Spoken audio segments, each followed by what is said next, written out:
मैं एम गुलरेज तहरीर पॉइंट में आप तमाम हजरात का पायने दिल से इस्तकबाल करता हूँ। नाज़रीन, आज अलीगढ़ में अक़लियत कौंसिल ऑफ इंडिया का के एक प्रोग्राम मुनक़िद किया गया, जिसमें मुसलमानों के और दीगर कम्युनिटीज़ के हालात हाज़रा को देखते हुए, उनके मसाइल को देखते हुए और वक्फ़ तरमीमी बिल को लेकर के ये प्रोग्राम हुआ। उसमें जो है पीस मिशन के जो है प्रेसिडेंट हैं दया सिंह जी यहाँ पर तशरीफ लाए हैं। उसके लिए हम उनको यहाँ की उनकी आमद पर उनको जो मुबारकबाद पेश करते हैं कि उन्होंने अपने आप को टाइम वक्त निकाला इस मुल्क के संविधान की बचाव हिफाजत के लिए।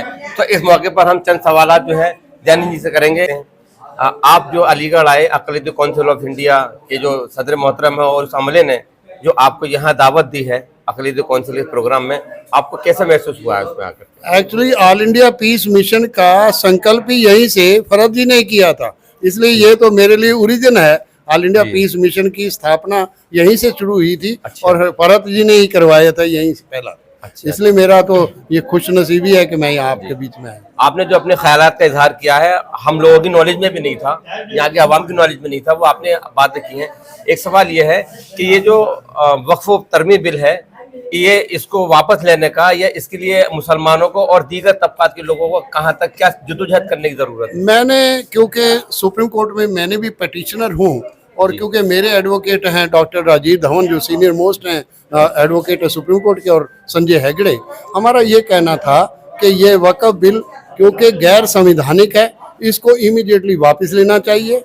और वापस लेने के बाद अगर मुस्लिम समाज के साथ बात करके, अगर श्रोमणी गुरुद्वारा प्रबंधक कमेटी का जो गुरुद्वारा एक्ट है उसके आधार पर कोई एक्ट, अगर आपको लगता है कि पशमानदा को इसमें जगह नहीं दी, तो आप उनके साथ बात करके आपस में इंटरेक्शन करने के बाद ऐसा बिल लेके आए। जैसे गुरुद्वारा एक्ट है उसका बाकायदा इलेक्शन होता है, इलेक्शन होने के बाद वो इलेक्शन ऑफिस बेरर होते हैं, उसमें अगर ऑब्जर्वर भी आता है, वो डीसी होता है अमृतसर का, उसको भी सिख होना होता है, दूसरा आदमी वहाँ ऑब्जर्वर भी नहीं हो सकता, चाहे उसको 2 महीने के लिए अपॉइंट करना पड़े सरकार को। तो मेरा ये मानना था कि ये वक्फ जो कानून बनाया ये गैर संवैधानिक है, बल्कि श्रोमणी अकाली दल ने भी इसका विरोध किया, हम भी इसका विरोध कर रहे हैं, सभी लोग इसका विरोध कर रहे हैं। हम चाहते हैं कि कॉन्स्टिट्यूशन प्रोविजन को डिस्टर्ब ना किया जाए, तो इसलिए हमारा उनसे अपील है। और हमने तो यहाँ तक भी कहा है कि 5 तारीख से पहले माननीय प्रधानमंत्री जी को अगर खेती बिल वापस लिए जा सकते हैं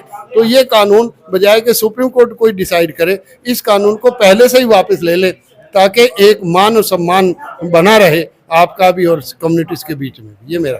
अच्छा दया सिंह जी, एक अभी चंद रोज पहले, जी हाँ दया सिंह जी, चंद रोज पहले जो पहलगाम में जो एक सानिहा पेश आया है, जो हुआ है उसमें पूरा मुल्क जो है वो सोगवार हो गया है। उसमें हुकूमत का जो है जो रोल है वो कहाँ तक कैसा है, क्योंकि उधर दूसरी साइड में जो है इंतखाबात के सिलसिले में उधर रैलियां वगैरह कर रहे हैं वो लोग, और लोगों को इस सिलसिले में जरा कुछ बताइए। आपने एक ऐसी बात बता दी मुझे। मैंने अभी कहा है कि 1982 में सिखों ने वो नहीं किया था, पर सिखों के गले डाल दिया। जब किसी बस में से चंडीगढ़ के रास्ते में जाते हुए तो सिखों ने हिंदुओं का कत्ल किया है, ये डालकर पूरे हिंदुस्तान में उस बात को किया, और वो ऐसा हालात बने कि हर सिख आतंकवादी नजर आने लगा। इसी तरह मैं समझता हूँ कि ये मुसलमानों की बजाय इसके खिलाफ जो वहाँ हुआ है, बाकायदा सरकार को उसकी न्यायिक जांच करे, वो कौन थे, क्या वो मुस्लिम थे भी कि नहीं थे, तो क्यों मुसलमान ही उस बात के टारगेट होकर मुसलमान ही उसका प्रोटेस्ट करते रहे? ये तो पूरे देश को उसका प्रोटेस्ट करना चाहिए, ये तो देश का मसला है, ये अकेले मुसलमानों का थोड़ी ना मसला। आप मुसलमानों को और मुस्लिम समाज भी, मैं समझता हूँ कि उनकी तो एक बड़ी हिम्मत है कि उन्होंने ऐसे हालात में उसका विरोध किया और प्रोटेस्ट किया, और उनको कहा है कि ऐसा काम नहीं होना चाहिए था। हम उनका विरोध करते हैं, और उनको तो यहाँ तक कहा गया कि उनको तो अगर दफनाने के लिए हम जगह भी नहीं देंगे, तो इससे ज़्यादा क्या। पर क्या मुसलमान हर बात के लिए अपना एग्ज़ाम देते रहें, टेस्ट देते रहें? सवाल इस बात का है। तो मेरा ये कहना है कि इसकी इंक्वायरी, जांच पूरी हो, जांच में जो लोग पकड़े जाएं उनके ऊपर बाकायदा मुकदमा चले, बाकायदा इसको लेकर पूरे देश में मुसलमानों के प्रति नफरत का माहौल पैदा नहीं करना चाहिए। यह हम अपील।